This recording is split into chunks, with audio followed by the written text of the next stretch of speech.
जय हिंद दोस्तों। कैसे हो? आशा है कि आप सब अच्छे से होंगे।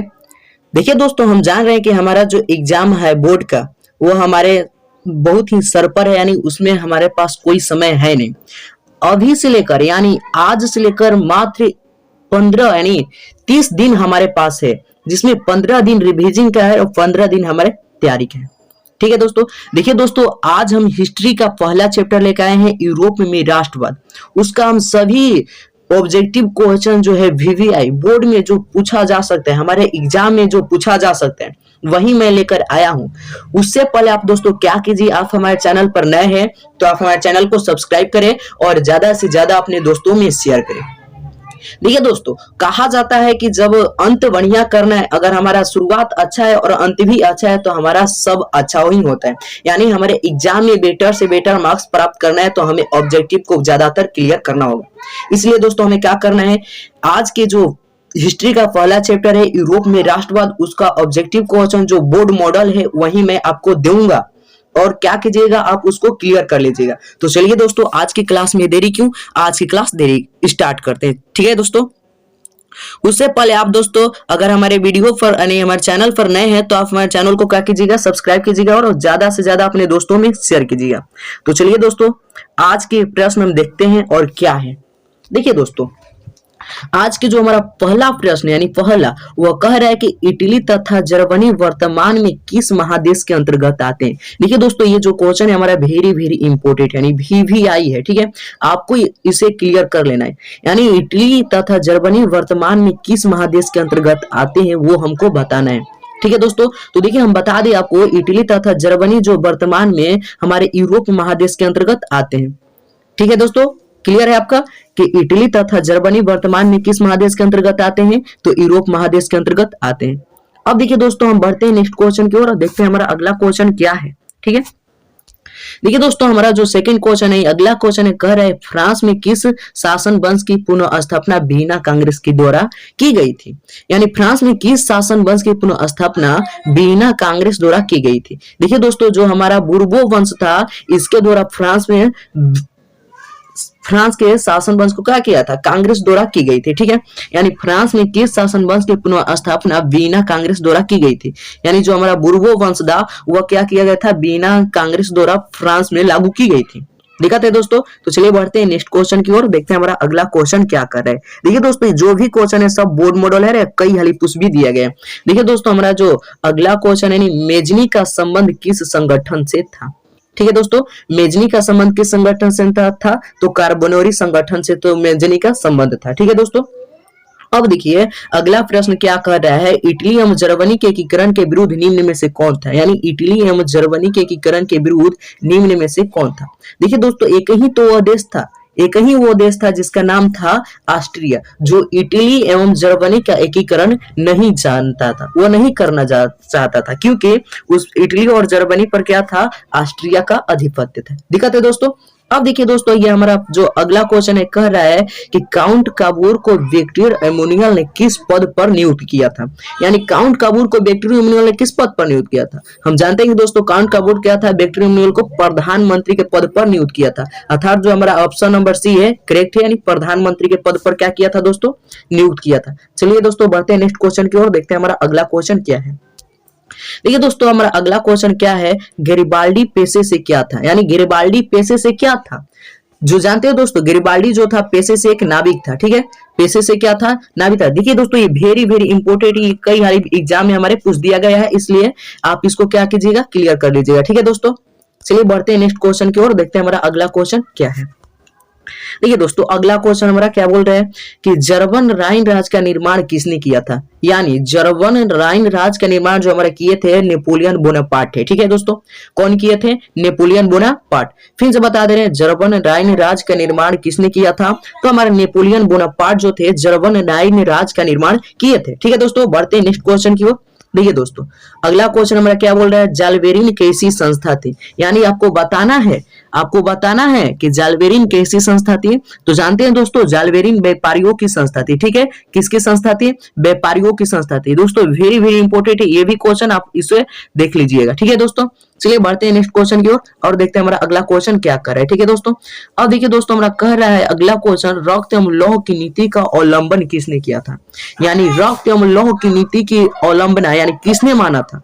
तो देखिए दोस्तों, जो हमारा बिस्मार्क था वो रक्त एवं लौह की नीति को मानने वाला था। यानी जो हमारा ऑप्शन नंबर सी दिया है वो क्या है दोस्तों? करेक्ट है। यानी बिस्मार्क जो था रक्त एवं लौह की नीति का अवलंबन किया था। दिक्कत है दोस्तों।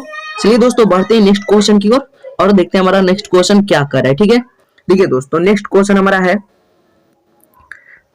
नेक्स्ट क्वेश्चन है हमारा दोस्तों कि फ्रैंकफर्ट की संधि कब हुई थी? ये वेरी वेरी इंपॉर्टेंट है दोस्तों, वेरी वेरी वीवीआई है, क्योंकि कई हाल ये हमारे एग्जाम में पूछ दिया गया, इसलिए क्या है वेरी वेरी इंपॉर्टेंट है, हमारे कास बोर्ड की परीक्षा में पूछे जा सकते हैं। ठीक है दोस्तों, अब हमको बताना है दोस्तों कि फ्रैंकफर्ट की संधि कब हुई थी। यानी फ्रैंकफर्ट की संधि जो हमारा हुई थी 1871 ईस्वी में हुई थी। दिक्कत है।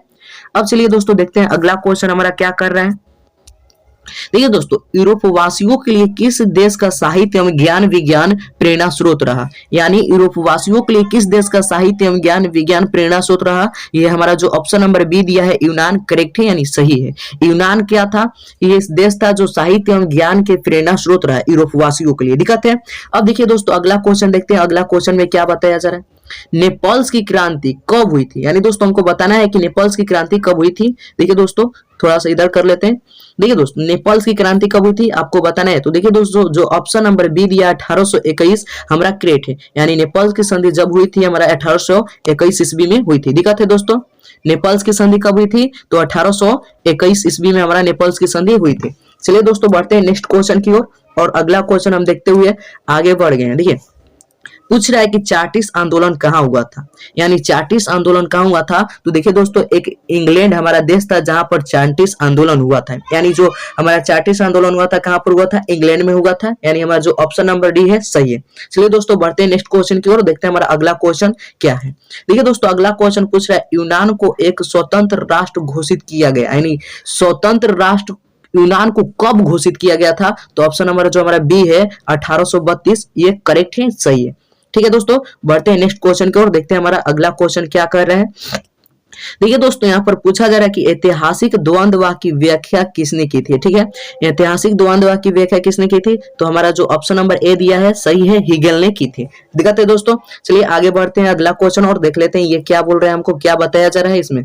ठीक है दोस्तों पहले हम क्या करें इसको साफ कर लेते हैं, उसके बाद हम देखते हैं अगला क्वेश्चन। चलिए दोस्तों बढ़ते हैं अगला क्वेश्चन की ओर।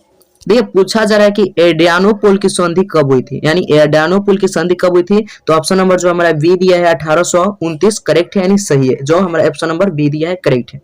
चलिए दोस्तों बढ़ते हैं नेक्स्ट क्वेश्चन की ओर, देखते हैं हमारा अगला क्वेश्चन क्या दिया गया है। देखिए दोस्तों अब आपसे पूछा जा रहा है कि एड्रियानोपोल की संधि किन दो देशों के बीच हुई थी? आप तो समझ गए कि एड्रियानोपोल की जो संधि हुई थी कब हुई थी? 1829 ईस्वी में। अब पूछा जा रहा है कि किन दो देशों के बीच में हुई थी? यानी हमारा तुर्की और यूनान जो था, सॉरी तुर्की और रूस हमारा जो था वो क्या था? एड्रियानोपोल की संधि उसी दो देश के बीच हुई थी। यानी हमारा ऑप्शन नंबर जो ए दिया है करेक्ट है, यानी तुर्की और रूस के। चलिए दोस्तों देखते हैं नेक्स्ट क्वेश्चन और नेक्स्ट क्वेश्चन में हम क्या देखते हैं। सेडान का युद्ध पूछा जा रहा है दोस्तों यहाँ पर कि सेडान का युद्ध किन के बीच हुआ था? देखिए दोस्तों सेडान का जो युद्ध हुआ था फ्रांस और प्रासा के बीच हुआ था। जो हमारा ऑप्शन नंबर सी दिया है करेक्ट है। यानी सेडान का युद्ध किन दो देशों के बीच हुआ था? तो फ्रांस और प्रासा के बीच में सेडान का युद्ध हुआ था। दिक्कत है दोस्तों। चलिए बढ़ते हैं नेक्स्ट क्वेश्चन की ओर, देखते हैं हमारा अगला क्वेश्चन क्या बोला जा रहा है। देखिए दोस्तों अगला क्वेश्चन, किस देश का हंगरी पर पूर्ण आधिपत्य था? यानी कौन सा देश हंगरी को गुलाम बनाया था? यानी हंगरी पर कौन सा देश का आधिपत्य था, कौन सा देश का शासन था? देखिए दोस्तों जो हमारा ऑप्शन नंबर बी दिया है ऑस्ट्रिया, ये बहुत ही सही है और वेरी वेरी इंपॉर्टेंट है क्योंकि हमारे एग्जाम में ऐसा ही प्रश्न पूछा जाता है। ठीक है दोस्तों, इसलिए आपको क्या करना है, इस क्वेश्चन को आपको देख लेना है कि किस देश का हंगरी पर पूर्ण आधिपत्य था। यानी हमारा ऑप्शन नंबर जो बी दिया है करेक्ट है। यानी ऑप्शन नंबर जो हमारा बी दिया है दोस्तों क्या है? करेक्ट है। किसका आधिपत्य था? तो ऑस्ट्रिया का आधिपत्य था। किस पर? हंगरी पर। दिक्कत है। चलिए बढ़ते हैं नेक्स्ट क्वेश्चन की ओर, अगला क्वेश्चन हम देखते हैं। देखिए दोस्तों हमको बताना है कि पोलैंड के विद्रोह को किसने कुचल दिया था? दिक्कत है दोस्तों, पोलैंड के विद्रोह को किसने कुचल दिया था? इस जो हमारा पोलैंड के विद्रोह को कुचला था वो रूस था। ठीक है दोस्तों, कौन को कुचला था? तो रूस था। आपको याद कर लेना होगा क्योंकि हमारे एग्जाम में क्या ऐसा ही प्रश्न पूछा जाता है। एग्जाम में वेरी वेरी इंपॉर्टेंट एक क्वेश्चन है सभी जो हमने आपको करा रहे हैं। ठीक है, इसलिए आप क्या कीजिएगा दोस्तों, इसको क्लियर कर लीजिएगा, हमारे बोर्ड की दृष्टि से वेरी वेरी इंपॉर्टेंट। चलिए दोस्तों बढ़ते हैं नेक्स्ट क्वेश्चन की ओर, देखते हैं अगला क्वेश्चन क्या है। देखिए दोस्तों, पूछा जा रहा है कि सन 1870 में फ्रांस और प्रूसिया के बीच युद्ध हुआ था। दिक्कत है दोस्तों, हमको बताना है कि 1870 में फ्रांस और प्रूसिया के बीच जो युद्ध हुआ था उसको क्या कहते थे? तो सेडान का युद्ध कहते थे। किसका युद्ध कहते थे दोस्तों? सेडान का युद्ध कहते थे। ऐसा भी पूछा जाता है कि सेडान का युद्ध किन दो देशों के बीच हुआ था? तो सेडान का युद्ध फ्रांस और प्रूसिया के बीच हुआ था। कब हुआ था? तो हमारा 1870 ईस्वी में हुआ था सेडान का युद्ध। दिक्कत है दोस्तों, चलिए बढ़ते हैं नेक्स्ट क्वेश्चन की ओर, देखते हैं अगला क्वेश्चन हमारा क्या कहा जा रहा है। ठीक है दोस्तों, चलिए देखते हैं अगला क्वेश्चन, यानी जो हमारा अगला क्वेश्चन है उसको देखते हैं। अब देखिए दोस्तों, इसमें बताया जा रहा है कि आपको थोड़ा सा बड़ा कर ले इधर। ठीक है, देखिए दोस्तों, इसमें क्या कहा जा रहा है, किस युद्ध के बाद जर्मनी का एकीकरण पूरा हुआ था? यानी किस युद्ध के बाद जो हमारा जर्मनी का एकीकरण था पूरा हो गया था? तो हमारा सेडान का युद्ध था। दिक्कत है दोस्तों, सेडान के युद्ध के बाद जो हमारा था जर्मनी का एकीकरण पूरा हो गया था। जर्मनी का एकीकरण जो हुआ था हमारा पूरा हो गया था। चलिए आगे बढ़ते हैं, अगला क्वेश्चन देखते हैं। चलिए दोस्तों देखते हैं अगला क्वेश्चन हम अपना। देखिए दोस्तों, इसमें कहा जा रहा है कि यंग यूरोप का संस्थापक कौन था? यानी यंग यूरोप, हमारा जो संस्थापक था वो था मेजनी था। यंग यूरोप का संस्थापक था हमारा मेजनी था। ठीक है, बढ़ते हैं नेक्स्ट क्वेश्चन की ओर और देखते हैं अगला क्वेश्चन। चलिए दोस्तों, देखिए दोस्तों, इसमें पूछा जा रहा है कि यूरोप का मरीज किसे कहा जाता है? यानी यूरोप का मरीज किसको कहा जाता है? तो देखिए दोस्तों, यूरोप का मरीज जो कहा जाता है हमारा तुर्की को कहा जाता है। जो ऑप्शन नंबर ए हमारा वो बिल्कुल ही करेक्ट है, सही है। चलिए दोस्तों बढ़ते हैं नेक्स्ट क्वेश्चन की ओर, देखते हैं हमारा अगला क्वेश्चन क्या कहा जा रहा है। देखिए अगला क्वेश्चन है, बीना कांग्रेस कब हुई थी? यानी बीना कांग्रेस कब हुई थी हमको बताना है। तो दोस्तों देखिए बता दें हम आपको, तो बीना कांग्रेस 1815 ईस्वी में हुई थी। बीना कांग्रेस कब हुई थी दोस्तों? तो 1815 ईस्वी में हुई थी। देखिए दोस्तों, चलिए नेक्स्ट क्वेश्चन की ओर बढ़ते हैं और देखते हैं और अगला क्वेश्चन को क्या कहा जा रहा है। देखिए दोस्तों, अगला क्वेश्चन में बताया जा रहा है कि जर्मनी के एकीकरण का प्रमुख वस्तुकार कौन था? यानी जर्मनी के एकीकरण का प्रमुख वस्तुकार कौन था? तो हमारा जर्मनी के एकीकरण का प्रमुख वस्तुकार जो था बिस्मार्क था। जो बिस्मार्क ने हमारा जर्मनी के एकीकरण का प्रमुख वस्तुकार प्रमुख भूमिका निभाई थी, जिसको बोला जाता है भूमिका। ठीक है, भूमिका किसने निभाई थी? तो हमारा था बिस्मार्क ने जर्मनी के एकीकरण के महत्वपूर्ण भूमिका निभाई थी। यानी वस्तुकार था, वही आगे आगे जाता था। ठीक है, चलिए बढ़ते हैं नेक्स्ट क्वेश्चन की ओर, अगला क्वेश्चन देखते हैं हमारा क्या है। देखिए दोस्तों, कहा जा रहा है कि इटली के एकीकरण में निम्न में से किसका संबंध नहीं है? इटली का एकीकरण में जानते हैं दोस्तों कौन नहीं था? तो बिस्मार्क नहीं था, क्योंकि यह जोन था फ्रांस के एकीकरण में लगा था, यानी जर्मनी के एकीकरण में लगा था। जर्मनी और फ्रांस के एकीकरण में ये लगा था हमारा बिस्मार्क। इटली के एकीकरण में ये नहीं था। मेजनी था इटली के एकीकरण में, काउंट काबूर भी थे और गेरिबाल्डी भी थे। कौन नहीं था? तो बिस्मार्क नहीं था। किसके एकीकरण में? इटली के एकीकरण में। चलिए दोस्तों बढ़ते हैं नेक्स्ट क्वेश्चन की ओर, देखते हैं हमारा अगला क्वेश्चन क्या है, क्या कहा जा रहा है। ठीक है, चलिए देखते हैं अगला क्वेश्चन। देखिए दोस्तों, अगला क्वेश्चन है कि 1830 की क्रांति के बाद फ्रांस में किस प्रकार का शासन स्थापित हुआ था? दिक्कत है, 1830 की क्रांति के बाद फ्रांस में किस प्रकार का शासन स्थापित किया गया था? तो हम बता दें दोस्तों, जो था संवैधानिक राजतंत्र। यानी संवैधानिक राजतंत्र 1830 की क्रांति के बाद फ्रांस में लागू की गई थी। दिक्कत है, चलिए बढ़ते हैं नेक्स्ट क्वेश्चन की ओर, देखते हैं हमारा अगला क्वेश्चन क्या कहा जा रहा है। देखिए दोस्तों, कहा जा रहा है कि जर्मनी के एकीकरण के लिए कौन उत्तरदायी था? अभी हमने आपको बताया कि जर्मनी के एकीकरण के लिए कौन था उत्तरदायी? बिस्मार्क था। दिक्कत है, जर्मनी के एकीकरण के लिए कौन उत्तरदायी था? बिस्मार्क था। चलिए बढ़ते हैं अगला क्वेश्चन की ओर, देखते हैं हम अगला क्वेश्चन क्या कहा जा रहा है।